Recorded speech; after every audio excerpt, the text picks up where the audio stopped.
Hello, everybody, and welcome to today's presentation on navigating perfectionism, finding balance and compassion.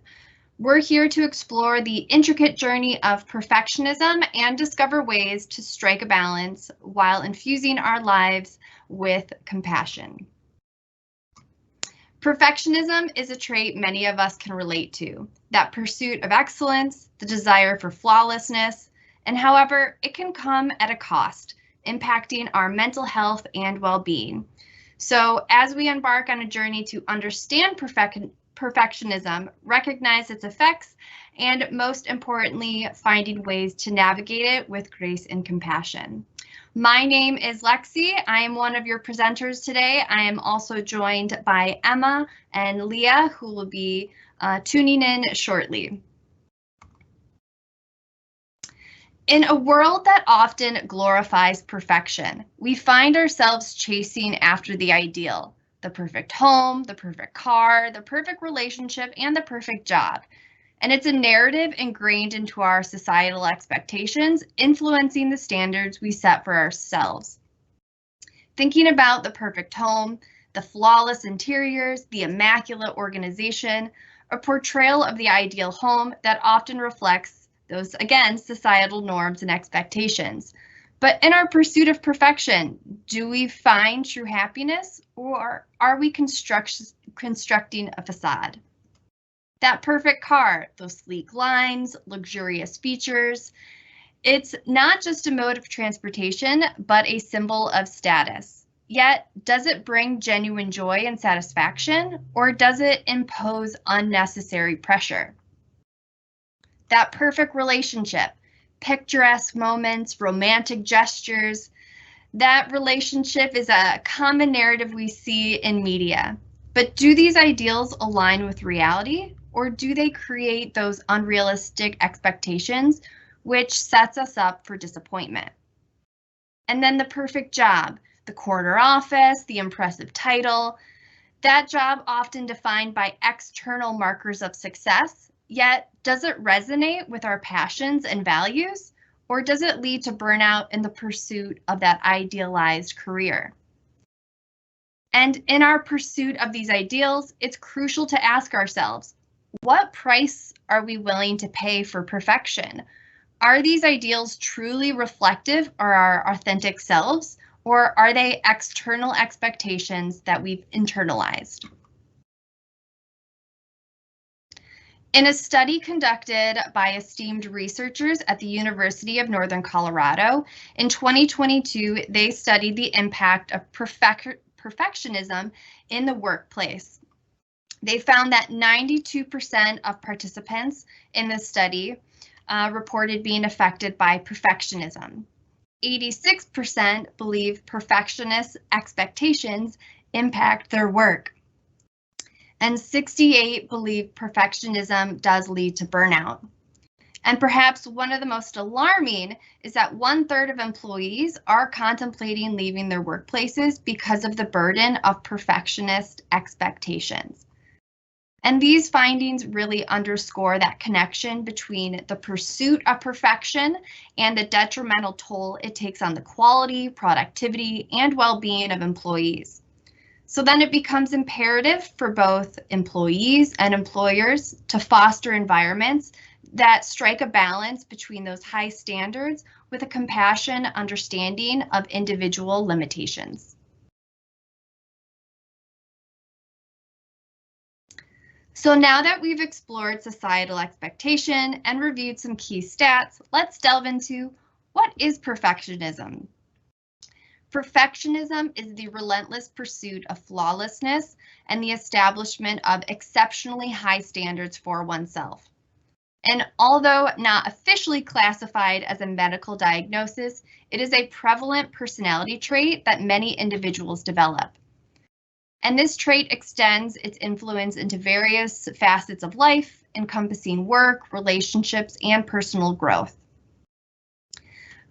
Perhaps you've experienced positive reinforcement from your parents or superiors for setting these extraordinarily high standards and tirelessly working to meet them, even if it comes at the expense of your well-being. While this external acknowledgement is often well-intentioned, it can inadvertently foster an unhealthy fixation on achievement. And the consequences of perfectionism frequently give rise to excessive self-criticism, a paralyzing fear of failure, heightened anxiety, procrastination, and eventually burnout. And additionally, individuals grappling with perfectionism may find themselves hesitant to take risks or embrace new opportunities. And while we'll discuss more of this throughout the rest of the presentation, it's crucial to emphasize the importance of striving for excellence and continual pursuit. However, this pursuit should never come at the detriment of one's mental health and overall well-being.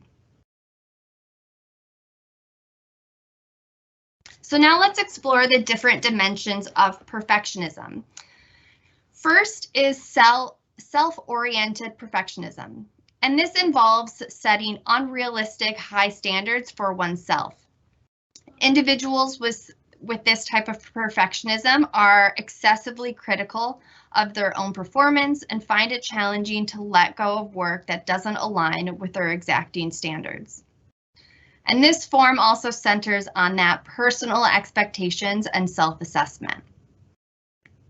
Another is other-oriented perfectionism, and this encompasses setting unrealistic, high standards for others' performance and abilities.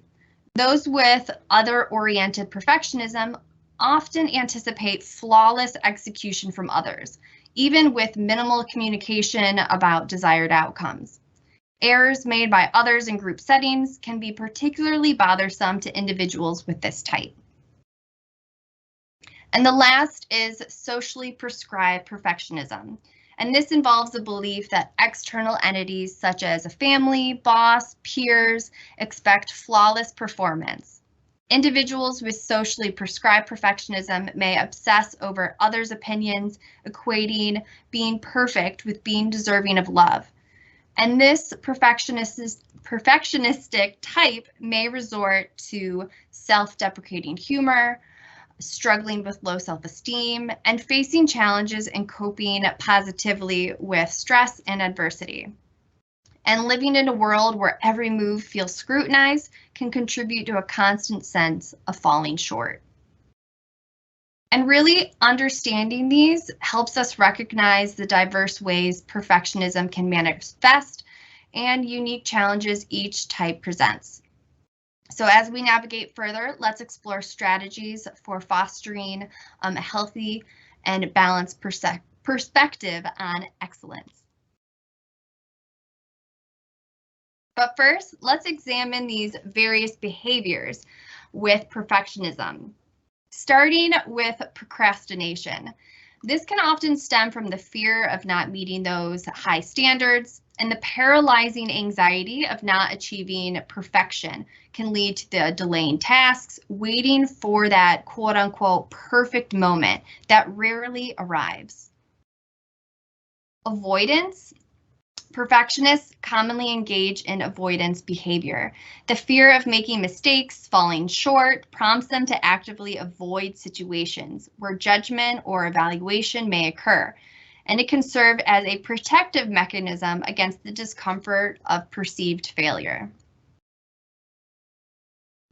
The constant need to check and recheck work is a manifestation of perfectionism. That fear of overlooking errors drives an endless cycle of reviewing every detail to ensure flawless results. Perfectionists also may find themselves repeatedly revising or correcting their work, driven by the belief that everything can always be improved. And this perpetual cycle stems from the notion that nothing is perfect. Reassurance seeking. Seeking that constant reassurance is a common behavior amongst perfectionists. That fear of not meeting high standards, whether self-imposed or external, drives them to seek validation and confirmation that their work is flawless, alleviating anxiety. And finally, not knowing when to stop. Perfectionists grapple with knowing when something is quote unquote that good enough. The belief that everything can be improved leads to overworking, burnout, and a perpetual dissatisfaction with accomplishments. And these behaviors can serve as recognizable signs of perfectionists. And understanding their roots can help individuals identify and address them effectively to achieve a healthier balance in their pursuit. Now let's go to the negative effects of perfectionism. Now this can affect mental health, relationship challenges, physical health, and reduce satisfaction and enjoyment. And there is a lot more that it can affect, but we're just going to touch on some of the main ones. So starting with anxiety and stress, kind of goes with what we talked about in the last slide. Perfectionists grapple with heightened anxiety driven by that constant fear of failure and making mistakes. And that perpetual pressure results in that chronic stress, which can in fact impact mental well-being. Depression, that relentless pursuit of perfection coupled with the disappointment when standards aren't met can lead to the feeling of inadequacy and contribute to depression. And I do want to note that perfectionist tendency may also exacerbate or contribute to mental health conditions like obsessive compulsive disorder, eating disorders, and social anxiety. Some relationship challenges, perfectionism strains relationships as individuals impose these high standards on other. Again, going back to that other type of perfectionism that we noted earlier. And this can, increase frustration, conflicts, and lack of understanding within relationships. And another is difficulty trusting others. Some can struggle with delegating tasks, trusting others' abilities, leading to micromanagement and strained teamwork dynamics. Moving to physical health impacts, this can lead to sleep disturbances. So anxiety and stress stemming from this perfect ideal disrupts our sleep patterns.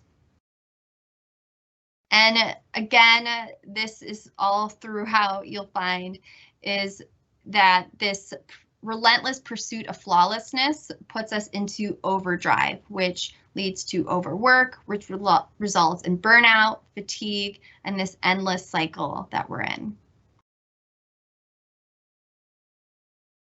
And then the last two we're going to mention is that inability to enjoy success. Perfectionists find it challenging to celebrate because they're so focused on improving and really diminishing the fact these small goals or achievements that we make. And then lastly is that perpetual dissatisfaction. The constant pursuit creates this perpetual state, which can impact our contentment of life. So now I'm going to pass the slide over to Leah. Thank you, Lexi. So while there are definitely some downsides to perfectionism, it does have some positive effects as well. Perfectionists also often exhibit a strong drive for excellence. Their high standards can lead to meticulous attention to detail and a commitment to delivering high-quality work. This dedication to excellence can result in outstanding achievements and contributions in their respective fields.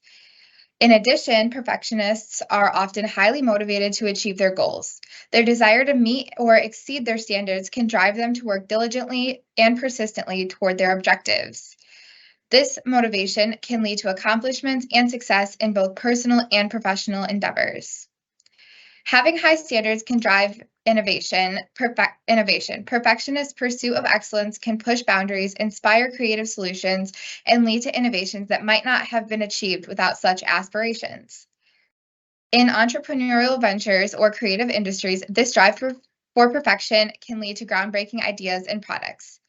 While acknowledging the downsides is crucial to recognize that perfectionism that perfectionism, when channeled effectively, can bring out positive outcomes. Understanding and leveraging these positive aspects can contribute to personal and professional growth. Now let's go into perfectionism in the workplace. Perfectionism can have an impact on productivity levels in the workplace. While aiming for high standards is admirable, the constant pursuit of perfection often leads to excessive time spent on tasks. This can result in project delays in completion and missed deadlines. Increased stress levels. Perfectionists tend to experience higher levels of stress in the workplace. The fear of making mistakes or not meeting their own impossibly high standards creates constant pressure. This chronic stress can lead to burnout, impacting both mental and physical health. In a team setting, perfectionism might cause friction. Perfectionists might have difficulty delegating tasks, feeling that no one else can meet their standards. This can create tension, limit collaboration, and hinder the overall team's effectiveness. Fear of failure and innovation. Perfectionism often comes with a strong fear of failure. This fear can stifle creativity and innovation in the workplace. The reluctance to take risks or try new approaches due to the fear of not achieving perfection can limit growth and progress. Increased anxiety and mental health issues. The pressure to be perfect at work can significantly impact mental health. Anxiety, depression, and feelings of inadequacy are common among perfectionists, as we discussed previously. The workplace becomes a breeding ground for these issues, affecting both performance and well-being.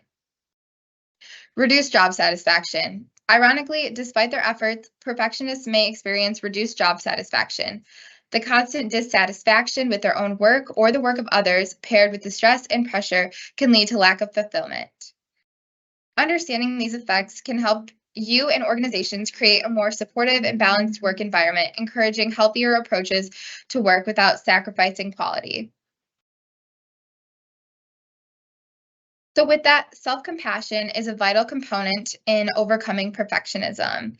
As we've said before, oftentimes perfectionists hold themselves to incredibly high standards and are overly critical of themselves when they fall short. This negative self-talk can lead to feelings of shame, anxiety, and depression. Self-compassion involves treating oneself with kindness, understanding, and forgiveness. It means acknowledging that everyone makes mistakes and that imperfection is a natural part of the human experience.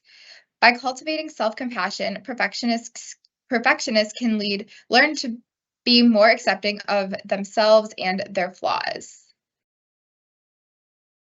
So as we said, self-compassion is a key concept in navigating perfectionism. Self-compassion can help reduce negative emotions associated with perfection, such as stress and shame and anxiety. Self-compassion can also lead to greater resilience and a more positive outlook on life. Additionally, it can improve relationships by fostering greater empathy and understanding. Next, let's discuss some tips for promoting self-compassion. First, practicing self-kindness is key. Self-compassion begins with treating oneself with kindness and understanding. Instead of harsh self-criticism when facing challenges or making mistakes, offer yourself the same kindness and support you would to a friend in a similar situation. Encourage a mindset shift from self-judgment to self-acceptance, acknowledging that imperfection is part of the human experience. Using phrases like, "It's okay, everyone makes mistakes," or "I'm doing the best that I can and that's enough," can shift the inner dialogue toward self-compassion.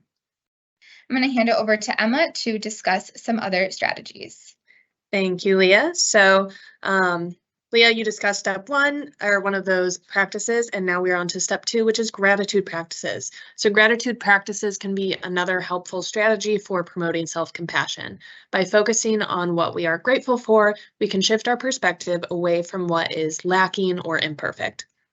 One way to practice gratitude is by keeping a gratitude journal. This can be a physical journal or it can be on your phone. Each day, the idea is to write down 3 things that you are grateful for. This sounds pretty easy, right? So this can help shift your focus towards the positive aspects of your life and away from those feelings of needing to be perfect. This can also be especially helpful at the start or the end of the day, but it can also be really helpful during a moment of stress or when you're feeling angry or upset. Another practice of gratitude is to simply write a letter to yourself. So think of a situation that caused you to feel pain or to feel upset. Now you write a letter to yourself describing the situation, but without blaming anyone, including yourself, primarily without blaming yourself. This is a really good exercise for nurturing and just coming to accept those feelings. All right, next up, third step is comforting your body. First, we have eating something healthy. Now, it doesn't have to be something you traditionally think of as healthy, like a salad, but we want to emphasize nourishing, nutrient-dense foods, whether this is a grain and veggie bowl, a smoothie, or some fruit, nuts, some dark chocolate. Just eating something nourishing that makes your body feel good.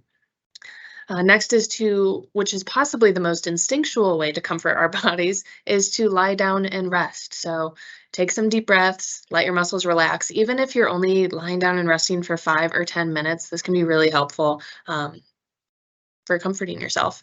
Next is massaging your own neck, feet, or hands. Stretching can also be a great way to comfort your body and work out some tension. Again, we recommend taking a walk. Movement can help get out some of that uncomfortable energy that you might be feeling. It can help balance us and help clear our minds. And then as a last note on comforting your body, anything you can do to improve how you feel physically gives you a dose of self-compassion. So if that's dancing, if that's yoga, if that is giving yourself a bear hug or asking a friend or family member for a hug. Anything you can do to, again, comfort yourself physically is good for self-compassion. All right. And then we have mindfulness and meditation. These can be powerful tools for promoting self-compassion. So by practicing mindfulness, we can learn to observe our thoughts and emotions without judgment, which can help us break free from that cycle of self-criticism and perfectionism. Meditation can also help us cultivate greater self-awareness and self-compassion. By taking the time to sit with our thoughts and our emotions, we can develop a deeper understanding of ourselves and our patterns of thinking and what really drives our behavior. This can help us become more accepting of ourselves and of others, and can ultimately lead to greater happiness and fulfillment. Now, if you're wondering where to start with this, if you've never been exposed to a mindfulness or meditation practice, there are a lot of great apps, YouTube videos, and podcasts out there that can help you from square one. Lastly, other effective strategies for navigating perfectionism is to focus on finding balance in life. This means prioritizing self-care, setting realistic goals, and allowing for flexibility in your daily routine. So on prioritizing self-care, taking care of yourself both physically and mentally is essential for finding balance in life. This can include activities, as we've talked about, such as exercise, meditation, spending time with loved ones, and pursuing hobbies that bring you joy. It's okay if you need to schedule this time in your day. It can be really easy to forget about ourselves when we're busy or working on things for others, but we can't pour from an empty cup, so make sure to prioritize yourself. With setting realistic goals, perfectionists often set impossibly high standards for themselves, leading to those feelings of failure and inadequacy. So to find balance, it's important to set goals that are challenging yet achievable and to celebrate progress along the way. And then lastly, allowing for flexibility. So perfectionists often have rigid routines and schedules, which can lead to burnout and stress. So finding balance means allowing for flexibility in your daily life, such as taking breaks when you need to, adjusting your schedule as necessary, and being kind to yourself when things don't go as planned. As most of us know, life is full of spontaneity and we cannot control everything. So learning to accept things as they come is a particularly helpful skill and is also something that we can improve with practice. Now, I want to leave us with this reflection question. So, navigating perfectionism can be a challenging journey, but it is a journey worth taking. So, by finding balance and compassion, we can lead more fulfilling and meaningful lives. Remember to be kind to yourself and others, and always strive for progress rather than perfection. But a question to take with you at the end of today is, what changes or improvements do you anticipate in your own life by embracing self-compassion? In other words, if you embrace self-compassion, what could improve in your life? Just something to reflect on as we move throughout our day and our week. If you are interested in more resources, there's a great book by Brene Brown called The Gifts of Imperfection. There is also a podcast that is dedicated to dismantling perfectionist mindsets. That's called The Perfectionism Project. And there is a short 6-minute video with the QR code on the screen called The Science of Happiness. So if you'd like to learn more, we recommend checking out any of those resources up on the screen. And remember, navigating perfectionism can be really challenging. And if you find that it's impacting your well-being, your productivity, or affecting your mental health, we totally recommend reaching out for support. You do not have to do it alone. So your employer and employee assistance program, or your EAP, may offer a lot of mental health resources and guidance that you can utilize. Again, your well-being matters, and there's a network that is ready to assist you in finding a balanced and compassionate approach in your journey. And that is all that we have for you today. Thank you very much for joining this webinar on perfectionism. We hope that you will join us on December 20th from noon to 12:30 Eastern Standard Time. We're going to be talking about cultivating joy, reducing holiday pressure, and managing expectations just in time for the holiday season. So thank you once again for joining, and we will see you next month.